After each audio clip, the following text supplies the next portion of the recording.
सुरुवात अगोदर पाटील काय तिथे पाटील पहिले अमित यादव अमित यादव नंतर मोहिते आणि पाटील आले. त्यांना आम्ही काही गोष्टी बोललो की तुम्ही आता ही जी मोजणी करताय खाजगी वाटाघाटीची करताय, सगळ्यात पहिलं म्हणजे त्या संयुक्त मोजणीचं तुम्ही लेटर दिलं आम्हाला सगळ्यांना शेतकऱ्यांना, तर ते का दिले हा पहिला प्रश्न होता आमचा.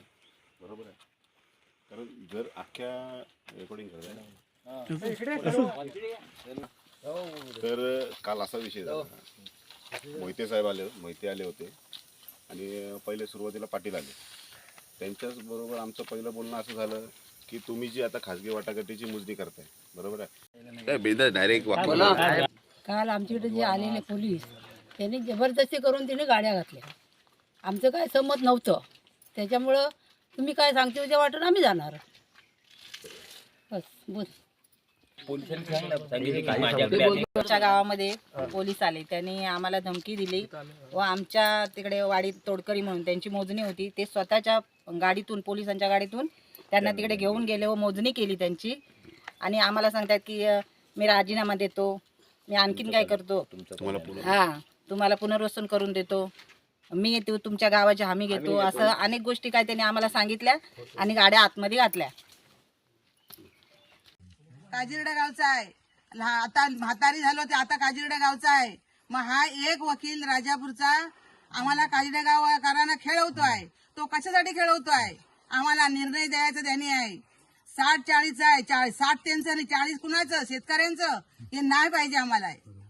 ह्या निर्णय सरळ सरळ आम्ही घेणार त्यांच्याकडून आणि आमच्या 500 महिलांच्या समोर या आणि आम्हाला निर्णय द्या. या समोर कोणते, आम्ही 500 महिला उतरलो आहे रस्त्यावर उपोषणेला. का असं मागून मागून नाही करायचंय, या समोर आमच्या.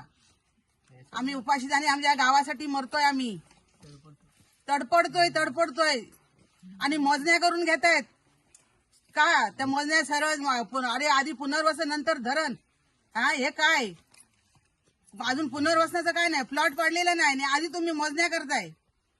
कशासाठी त्या मोजण्या, आम्हाला निर्णय द्या, आमची पुनर्वसनाची जागा दाखवा, तिथे प्लॉट पाडा, त्यानंतर तुम्ही मोजण्या करून घ्या. रस्त्यावर आम्ही 500 महिला जीव देऊ, इथं आमच्या मुलांचं भवितव्य करायचं आहे. आम्ही 500 महिला जीव द्यायला तयार आहेत, आम्ही देणारच. या कोणते आमच्या समोर बोला. जी गावाला जी संयुक्त मोजणीची नोटिफिकेशन दिले आहेत प्रत्येकाला शेतकऱ्याला, ती सगळ्यात पहिली चुकीची आहे. त्याच्या अगोदर तुम्हाला SIचा रिपोर्ट द्यायचा आहे. पहिला SIचा रिपोर्ट काय म्हणतो की तुम्ही पहिलं गावामध्ये किती कुटुंब आहेत, गावामध्ये काय तुमचे म्हणजे गावाला जर इथून उचलायचं असेल तुम्हाला बाहेर न्यायचं आहे पुनर्वसनामध्ये, बरोबर आहे की नाही. तर पहिला तो तुमचा रिपोर्ट तयार झाला पाहिजे. तर तो न होता त्यांनी काहीच नाही केलं.